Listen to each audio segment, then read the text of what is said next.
విశాఖలో 3 రోజుల పర్యటనలో భాగంగా వుడా చిల్డ్రన్స్ థియేటర్లో ఏర్పాటు చేసిన ఆత్మీయ సమావేశంలో ఆయన పాల్గొన్నారు. ముందుగా ఉత్తరాంధ్ర ప్రాంతాల నుంచి వచ్చిన ఇతర ముఖ్య నాయకులను పార్టీ కండువా కప్పి బీఆర్ఎస్ పార్టీలోకి ఆహ్వానించారు.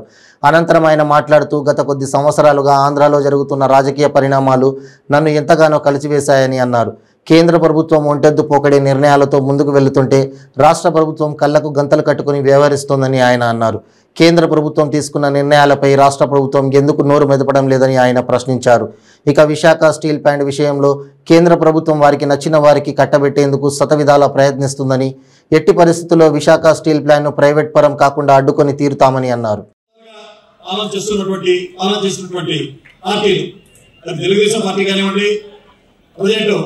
వైఎస్ఆర్ కాంగ్రెస్ పార్టీ కానివ్వండి, మన హామీని సాధించుకోవడంలో పూర్తిగా వైఫల్యం చెందాం. దానికి కారణం ఒకటే, చిత్తశుద్ధి లేనటువంటి రాజకీయ పార్టీలు, చిత్తశుద్ధి లేనటువంటి నాయకులు మన రాష్ట్రాన్ని పాలిస్తున్నారు. కేంద్రంలో భారతీయ జనతా పార్టీ ఒక నీతృత్వ ధోరణితో అది పాలన చేస్తూ ఉంది. ఢిల్లీ బాద్షా గారికి మన వాళ్ళంతా వంగి సన్నాహాలు చేసుకుంటూ ఆంధ్రప్రదేశ్ ఇంట్రెస్ట్ ని తాకట్టు పెడుతున్నారు. ముఖ్యంగా మమ్మల్ని కదిలించి వేసిన అంశం ఏదైనా ఉందంటే అది విశాఖపట్నం స్టీల్ ప్లాంట్. విశాఖపట్నంలో స్టీల్ ప్లాంట్ రావడానికి ఎన్ని సంవత్సరాలు మన వాళ్ళు పోరాటం చేశారో చాలా మంది మీకు తెలియదు అనుకుంటాను.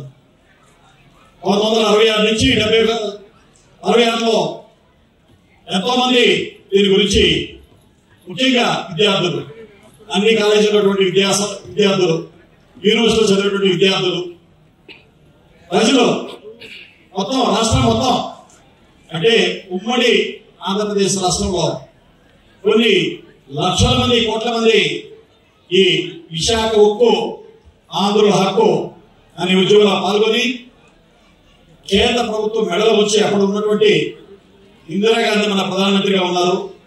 ఆవిడ మీద ఎంతో ఒత్తిడి తీసుకొచ్చి అది సాధించడం జరిగింది. ఆ సాధనలో అయ్యారు. విశాఖపట్నంలో స్టీల్ ప్లాంట్ గురించి 60 గ్రామాల నుంచి ప్రజలు దగ్గర 26,000 ఎకరాల ల్యాండ్ని స్వచ్ఛందంగా విశాఖపట్నం స్టీల్ ప్లాంట్కి ఇవ్వడం జరిగింది. అంత త్యాగాలు చేసి ఇచ్చినటువంటి సాధించినటువంటి స్టీల్ ప్లాంట్ ఈ రోజు డిజిన్వెస్ట్మెంట్ పేరుతో, ప్రైవేటీకరణ పేరుతో దాన్ని కార్పొరేట్ శక్తులకి ఇచ్చేయడం జరుగుతుంది. దీన్ని ఎవరన్నా అడ్డుకుంటారని ఎదురు చూస్తున్నాము. నేను కూడా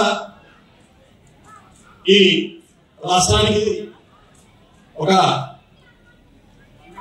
వ్యక్తిగా, ఇక్కడ విశాఖపట్నంలో చదువుకున్నటువంటి